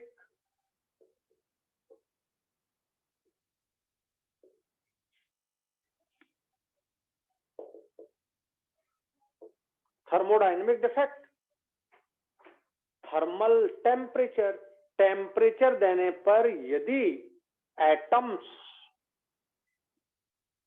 निकल जाएं, डिसलोकेट हो जाएं, तो थर्मल डिफेक्ट।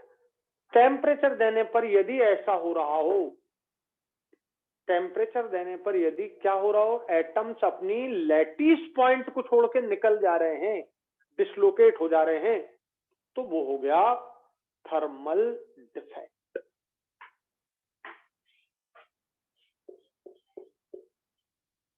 थर्मल डिफेक्ट का मतलब समझ आ गया, टेम्परेचर डिपेंडेंट है थर्मल डिफेक्ट। फिर electronic defect,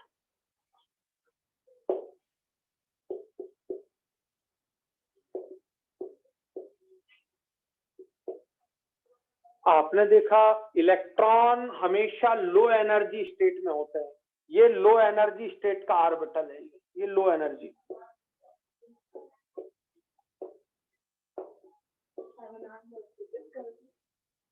low energy state है, यहां इलेक्ट्रॉन है, और ये हाई एनर्जी स्टेट है। ये देखो ज्यादा एनर्जी दिख रही है, अगर अपन ऐसा एनर्जी का डायग्राम बनाएं तो ये आपका हाई एनर्जी स्टेट हो गई, यहां लिख लेना हाई एनर्जी स्टेट, ये लो एनर्जी स्टेट है, ये हाई एनर्जी स्टेट है। इलेक्ट्रॉन कुछ एनर्जी गेन कर ले, कुछ एनर्जी गेन कर ले, तो इलेक्ट्रॉन यहां से यहां एक्साइट हो गया। ये देखिए, ये खाली जगह हो गई, ये खाली जगह, इलेक्ट्रॉन यहां आ गया, ऊपर चला गया, ये हो गया इलेक्ट्रॉनिक डिफेक्ट।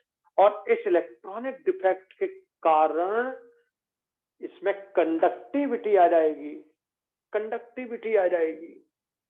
इलेक्ट्रॉनिक डिफेक्ट जिनमें कंडक्टिविटी नहीं है उनमें भी आ जाएगी इलेक्ट्रॉनिक डिफेक्ट होने के कारण कंडक्टिविटी। तो इलेक्ट्रॉनिक डिफेक्ट हो गया। तो इलेक्ट्रॉन का लो एनर्जी स्टेट से हाई एनर्जी स्टेट में ट्रांजिशन हो गया, तो ये इलेक्ट्रॉनिक डिफेक्ट, और ये कंडक्टिविटी के लिए जिम्मेदार हो गया ये इलेक्ट्रॉन। तो लिखिए,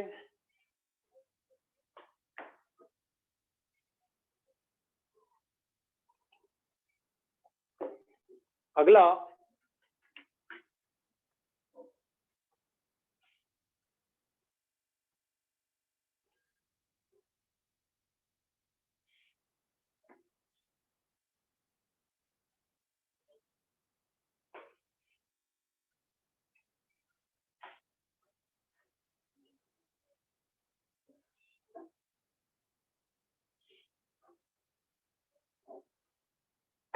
समझ आ गया? स्टोकियोमेट्रिक डिफेक्ट।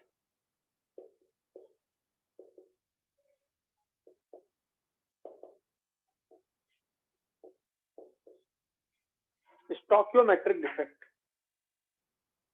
ऐसा समझो, क्लास में 10 लड़के हैं और 10 लड़कियां, 20 लड़कों की क्लास है, 10 लड़के और 10 लड़कियां हैं। एक लड़का उठ के गया, वहां खाली जगह हो गई। दूसरा लड़की एक उठ के चली गई, उसकी जगह भी खाली हो गई। तो लड़कों की रो में एक लड़के की जगह एक कुर्सी खाली दिख रही है, और लड़कियों की रो में एक कुर्सी खाली दिख रही है। अब 9 लड़के हैं और 9 लड़कियां हैं। स्टोकियोमेट्री में कोई चेंज नहीं आया, पर जगह खाली दिख रही है।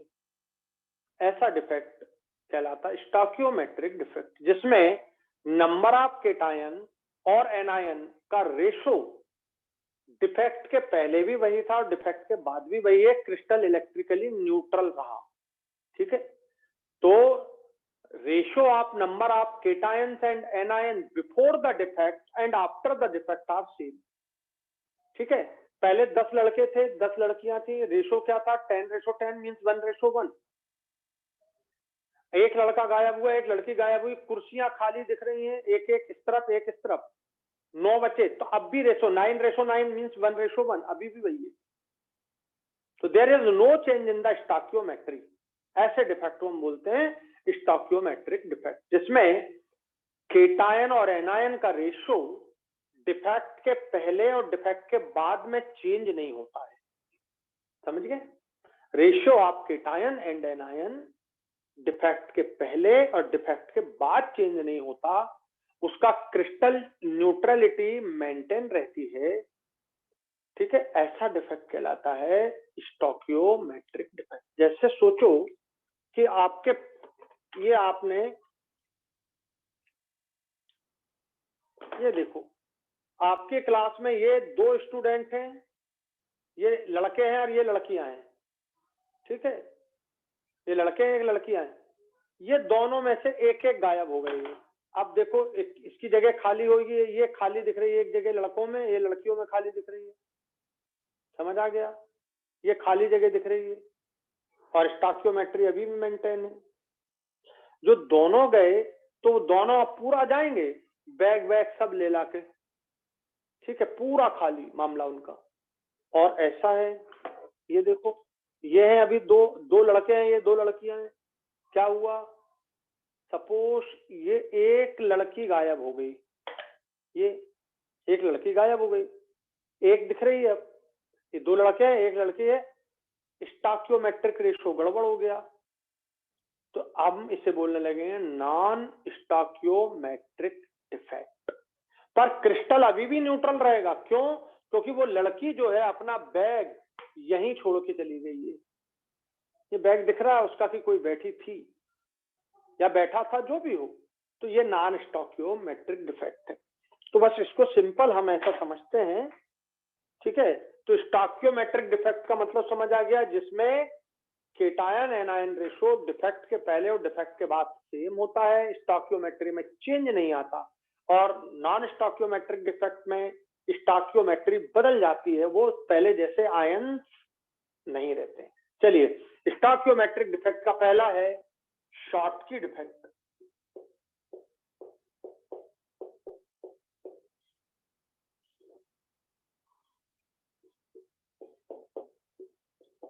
शॉर्टकी डिफेक्ट सबसे इंपॉर्टेंट बात है। शॉर्टकी डिफेक्ट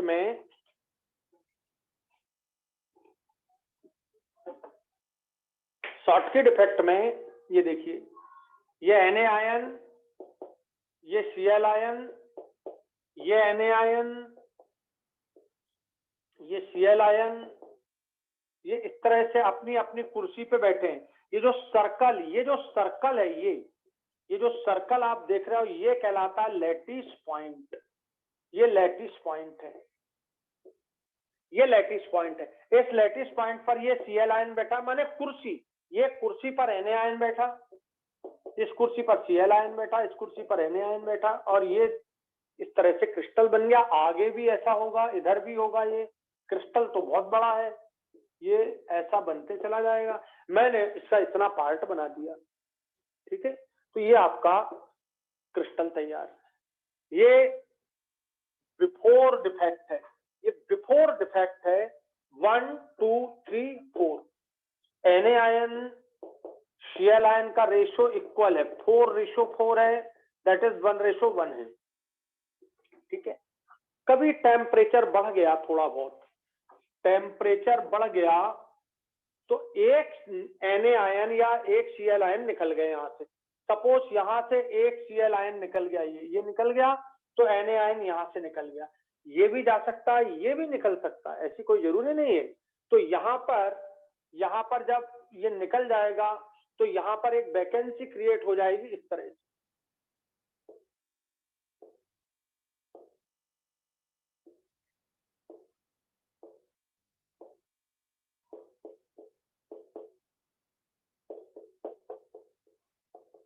ये एक वैकेंसी क्रिएट हो गई, ये वैसे के वैसे बने हुए हैं,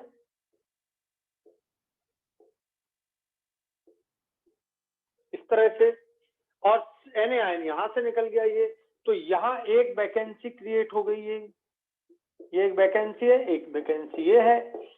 यहाँ Cl आयन है, ये फिर Na आयन, फिर ये Cl आयन, फिर ये Na आयन आ गया। अब देखो, number of missing cation equal to number of missing anion. ये इस डिफेक्ट की पहली बात है। Number of missing cation equal to number of missing anion. Number of missing anion, anion और केटायन बराबर संख्या में निकल रहे हैं। आपको ये जो दिखाई दे रही है एनायनिक वैकेंसी,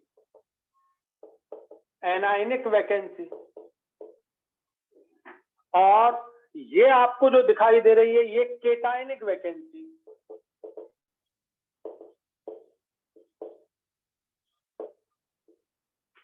ये दूसरे number of cationic vacancy equal to number of anionic vacancy. जितनी केटायनिक वैकेंसी उतनी एनायनिक वैकेंसी, जितने मिसिंग ऑफ केटायन उतने मिसिंग ऑफ एनायन। आपको बात समझ आ गई? ये डिफेक्ट जहां तुम्हें दिखाई दे वो कहलाएगा शॉर्टकी डिफेक्ट। ये हुआ शॉर्टकी डिफेक्ट। समझ आ गया शॉर्टकी डिफेक्ट? अब इसकी खास बात लिखिए, जल्दी लिखिए।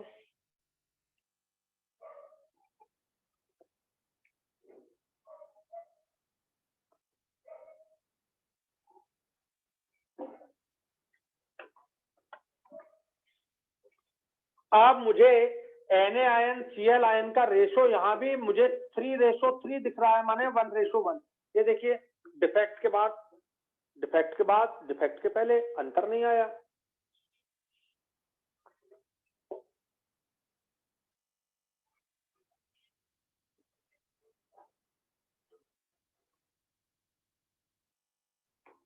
ध्यान दीजिए, ये दोनों बराबर है, ये दोनों भी बराबर है, ये तो क्लियर हो गया ये प्रॉपर्टी।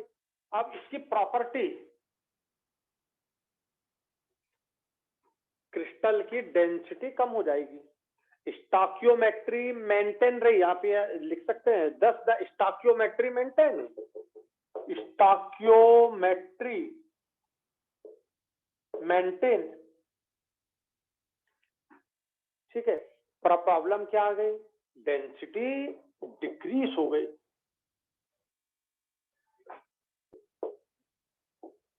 डेंसिटी डिक्रीज हो गई, समझ गए। ये देखो, टेम्परेचर बढ़ाइएगा तो ये एनायन थोड़ा सा माइग्रेट करके यहां आ जाएगा, तो ये खाली जगह हो जाएगी। अपन नहीं, अपन बस में जा रहे हो और अपन जहां बैठे तो एक सीट थोड़े आगे खिड़की वाली सीट खाली हो गई, तुरंत उठ के अपन वहां चले गए, कंडक्टिविटी शो करने लगे। क्या शो करने लगे, कंडक्ट चलने लगे अपन, तो ये भी चलने लगेगा, ये यहाँ, ये यहाँ, ये यहाँ, ऐसे थोड़ा बहुत स्मॉल कंडक्टिविटी हमको मिलने लगेगी इसमें। तो दूसरी बात आ गई इसमें, स्मॉल कंडक्टेंस आपको मिलने लगेगी, कंडक्टिविटी थोड़ी सी मिलने लगेगी। आ गया समझ रीजन की नहीं, क्योंकि यहाँ पर वैकेंसी है तो ये उठ के यहाँ आ गया। और आयनों का चलना, पानी में तेजी से चलेंगे, पानी में NaCl गुड कंडक्टर है, लेकिन NaCl सॉलिड में कंडक्टर नहीं है, लेकिन डिफेक्ट आ जाए तो वेरी स्मॉल कंडक्टेंस शो करने लगेगा। तीसरी बात आ गया समझ में आपको, ये जो दो प्रॉपर्टी समझ आ गई आपको, बस यही आएगी सबसे इंपॉर्टेंट, बस यही पूछी जाएगी, डेंसिटी डिक्रीज हो जाती है, ठीक है, ये पूछा जाता है। आप कंडीशन, यही NaCl ही क्यों करता है, KCl या NaCl या CHCl यही क्यों करते हैं, तो इसका रीजन है इसकी condition, Schottky defect show करने की condition, Schottky defect show करने की कंडीशन। पहला, cation size of cation almost equal to size of anion, anion का साइज केटायन का साइज ऑलमोस्ट इक्वल होना चाहिए, इनका साइज ऑलमोस्ट इक्वल है।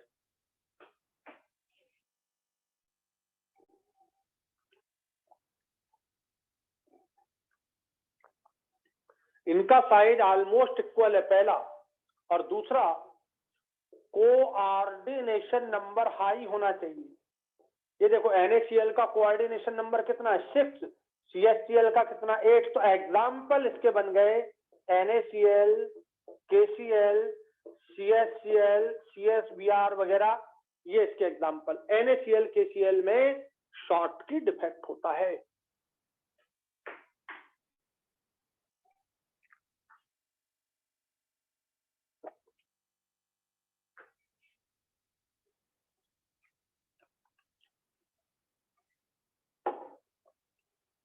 NaCl KCl में शॉर्ट की डिफेक्ट होता है। बोलो शॉर्ट की डिफेक्ट अच्छे से समझ आ गया आपको। तो सबसे इंपॉर्टेंट बात ये दो सबसे इंपॉर्टेंट बात, और तीसरी ये डेंसिटी डिक्रीज हो जाएगा।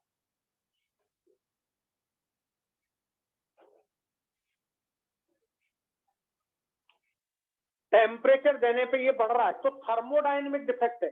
आपने टेम्परेचर बढ़ाया तो एक और Na आयन निकल गया, तो ये Cl आयन निकल गया, और टेम्परेचर बढ़ाया तो ये Na आयन निकल गया, ये Cl आयन निकल गया। माने डिफेक्ट बढ़ता है, टेम्परेचर बढ़ाने के साथ शॉर्ट की डिफेक्ट बढ़ते जाता है। लिख लीजिए, इफेक्ट ऑफ टेम्परेचर है, ठीक है। टेम्परेचर बढ़ाने पर शॉर्ट की डिफेक्ट बढ़ता है, बस।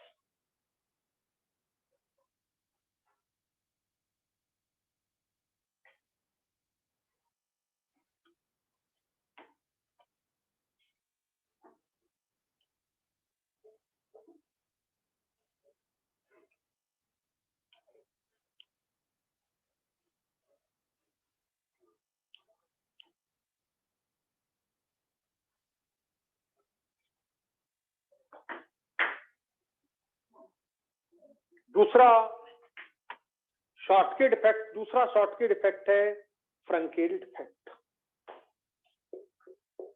दूसरा स्टॉकियोमेट्रिक डिफेक्ट, सॉरी स्टॉकियोमेट्रिक डिफेक्ट है फ्रंकेल डिफेक्ट।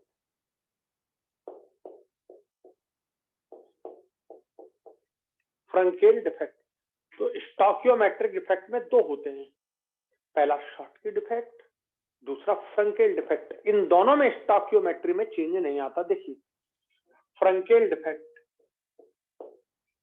ये फ्रंकेल डिफेक्ट है,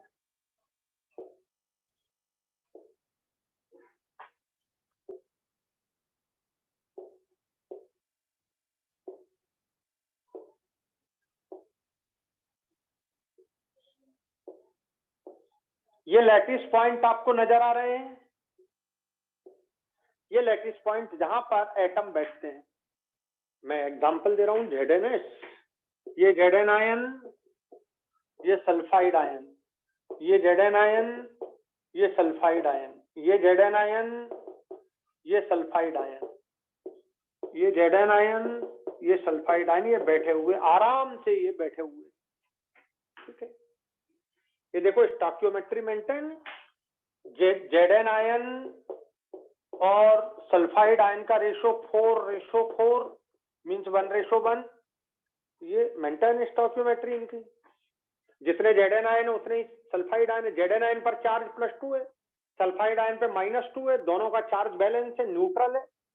पूरा क्रिस्टल हमेशा न्यूट्रल होता है, पूरा क्रिस्टल न्यूट्रल होता है, डिफेक्ट कोई सा भी हो तो क्रिस्टल यहाँ भी न्यूट्रल है और स्टॉकियोमेट्री में है।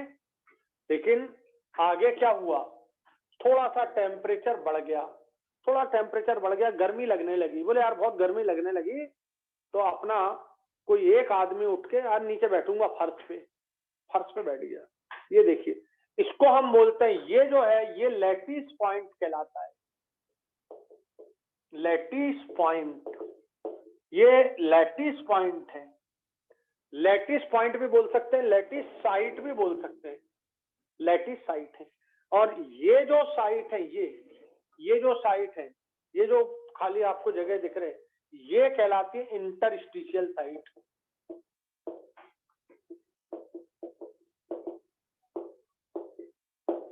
इंटरस्टिशियल साइट क्या हुआ, टेम्परेचर थोड़ा सा बढ़ा। अब मैं आगे इसको ऐसा नहीं बना रहा हूं, यहीं के यहीं समझा रहा हूं। एक को कुछ ज्यादा गर्मी लगी, तो ज्यादा गर्मी लगी तो ये यहां से उठा और ये यहां आके बैठ गया, कहां पर, इंटरस्टिशियल साइट में बैठ गया। कहां से, लैटिस साइट से उठा और इंटरस्टिशियल साइट में जाके बैठ गया। लैटिस साइट खाली हो गई है, ये लैटिस साइट खाली हो गई। तो केटायन, ध्यान से सुनना, इस डिफेक्ट में क्या हो रहा है, इस डिफेक्ट में जो केटायन होता है वो अपनी लैटिस साइट को छोड़ के इंटरस्टिशियल साइट को ऑक्यूपाई कर लेता है, ठीक है। जाता आता नहीं, कमरे से बाहर नहीं गया, घर से बाहर नहीं गया, ठीक है। जो लैटिस पॉइंट था, जो उसकी कुर्सी थी, वहां से हटके वो खाली जगह, फर्श वर्ष पर ये खाली जगह, यहीं बैठ गया नीचे। तो ये डिफेक्ट हो गया, ठीक है। आ गया समझ डिफेक्ट। ये कोई की निकाय जाएगी कि यार ये कैसे खाली पड़ा है, ये कहाँ गया, बोले ये बैठा है, कहीं नहीं गया, यही है, बोले ये बैठा है। आ गया समझ। तो टॉप पॉइंट हो गया, केटायन, केटायन अपना लैटिस पॉइंट छोड़कर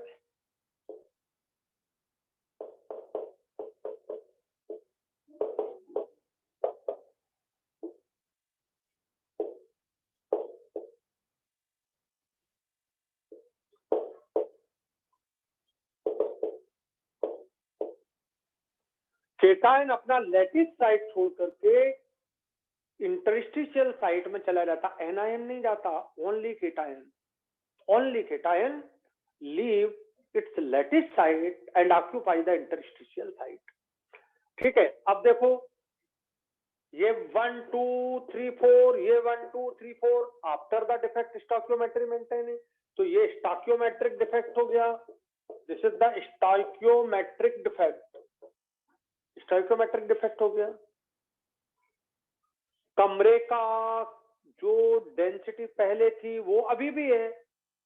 अरे बोझ तो, जो लोड है कमरे पे वो तो उतना ही है, चाहे तुम यहाँ बैठो कुर्सी पे, चाहे तुम कुर्सी के नीचे बैठो, तो डेंसिटी में कोई चेंज नहीं आया।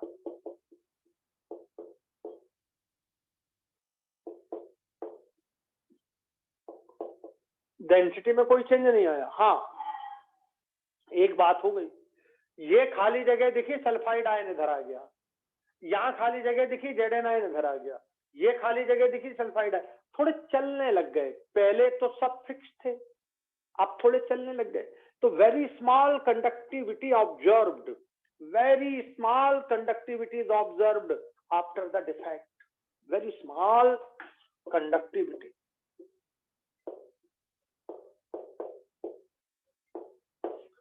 ये दिखने लगेगी आपको, बहुत स्मॉल कंडक्टेंस आपको नजर आने लगेगा, क्योंकि यहाँ पर ये आयन साइट मिस हो गई है। ये यहाँ से यहाँ, ये यहाँ से यहाँ, ये यहाँ से यहाँ, थोड़ा चल जाएंगे, थोड़ा कभी कभी बल्ब जल जाएगा ऐसा। तो ये हो गया। और जब टेम्परेचर आप बढ़ाते हो, टेम्परेचर आप बढ़ाते हो तो फ्रंकेल डिफेक्ट थोड़ा बढ़ता है। जैसे टेम्परेचर आपने बढ़ाया तो यहाँ से यहाँ आ गया, ये आ गया, लो साहब ये खाली हो गया। बोले गर्मी बहुत थी यार, बोले गर्मी बहुत लग रही थी, कुर्सी पे प्लास्टिक की थी, मैं तो नीचे फर्श पे बैठ गया फर्श पे आके। तो ऐसा बोलो, समझ आ गया? तो डेंसिटी में कोई चेंज नहीं आया, मेन बात ये हो गई। अब कंडीशन, ये प्रॉपर्टी लिख दी मैंने यहाँ पे, अब नाम नहीं लिखा, आप चाहो तो यहाँ लिख देना प्रॉपर्टी, ये प्रॉपर्टी हो गई। अब कंडीशन, कंडीशन में ध्यान दीजिए, कंडीशन जेडन आयन का साइज छोटा होता है, यहाँ तो मेरे को समझाना था तो मैंने समझा दिया, लेकिन अब साइज की बात, तो जेडन आयन का साइज छोटा होता है, सल्फाइड आयन का साइज बड़ा होता है। वो बोले जेडन आयन इतना था, सल्फाइड आयन इतना बड़ा क्यों? दो नेगेटिव चार्ज का मतलब दो इलेक्ट्रॉन आ जाना, दो इलेक्ट्रॉन का आना मतलब साइज का कई गुना बढ़ जाना, कई गुना बढ़ जाना। ठीक है, तो जेडन आयन, इसमें पहली कंडीशन हो गई, केटायन का साइज, केटायन का साइज छोटा होता है, एनायन का साइज काफी बड़ा होता है। मतलब केटायन और एनायन के साइज में डिफरेंस यदि ज्यादा है तो फ्रंकेल डिफेक्ट हो जाएगा, ये आपको पूछा गया है नीट में। ठीक है, तो केटायन एनायन का साइज का डिफरेंस ज्यादा है, केटायन बहुत छोटा है, एनायन बहुत बड़ा है, साइज डिफरेंस ज्यादा है तो फ्रंकेल डिफेक्ट होगा। और दूसरी बात, कोऑर्डिनेशन नंबर लो होना चाहिए। अभी कितनी थी? 6 और 8, अब कितनी हो? 3 या 4 हो, तो एग्जाम्पल बन जाएंगे 4 है, ये जेडएनएस का कोऑर्डिनेशन नंबर कितना होता है? 4। एजीसीएल, एजीबीआर, एजीआई, ये इसके एग्जाम्पल बन जाएंगे, जेडएनएस, एजीसीएल, एजीबीआर, एजीआई, ये इसके एग्जाम्पल बन जाएंगे, जेडएनएस, एजीसीएल, एजीबीआर, एजीआई। और एजीबीआर ऐसा है जो उसका साइज और शेप का डिजाइन कुछ इतना ऐसा रहता है कि इसमें फ्रंकेल डिफेक्ट भी मिलता है एजीबीआर में, और शॉर्ट की भी मिलता है। तो एजीबीआर के लिए एक अलग से नोट लिख लो, एजीबीआर दोनों डिफेक्ट, शॉर्ट की डिफेक्ट भी शो करता है, फ्रंकेल डिफेक्ट भी शो करता है, दोनों डिफेक्ट शो करता है। ये exceptionally AgBr show both short की एंड फ्रंकेल डिफेक्ट, दोनों शो करता है। तो ये आपको फ्रंकेल शॉर्ट की डिफेक्ट समझ आ गए अच्छे से।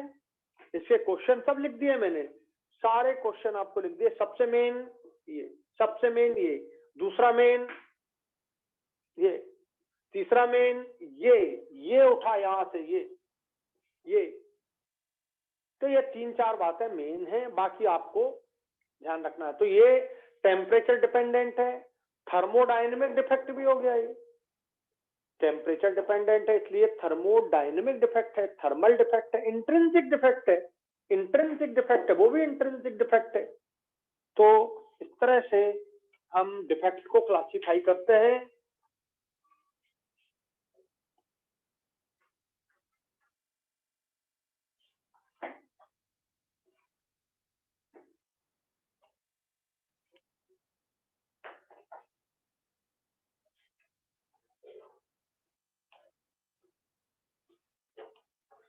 आपको इस संडे टेस्ट में पूरा सॉलिड स्टेट दे रहे हैं, ध्यान रखिए।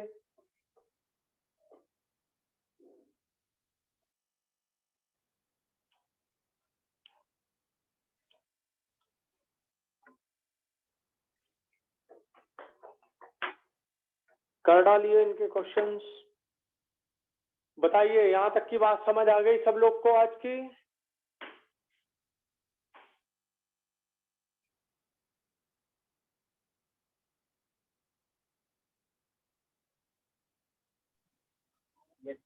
ये पूरी बात समझ आ गई आज की? यस। बस इतना आप कर लीजिए। कल आपका देखो, जिस दिन जो पढ़ाया उस दिन वो पूरा तैयार, एनसीईआरटी तैयार, पुराने सारे एग्जाम के पेपर तैयार कर डालिए। इतना आप करिए अच्छे से और कॉन्सेप्ट क्लियर रखिए। कल मैं इसके आगे के डिफेक्ट समझाऊंगा और प्रॉपर्टीज समझाऊंगा, ठीक है? संभवतः कल कोशिश करेंगे कि फिनिश हो। Thank you very much. जय हिंद, जय Bharat. Thank you sir. Sir Monday का लेक्चर सेंड कर दीजिएगा।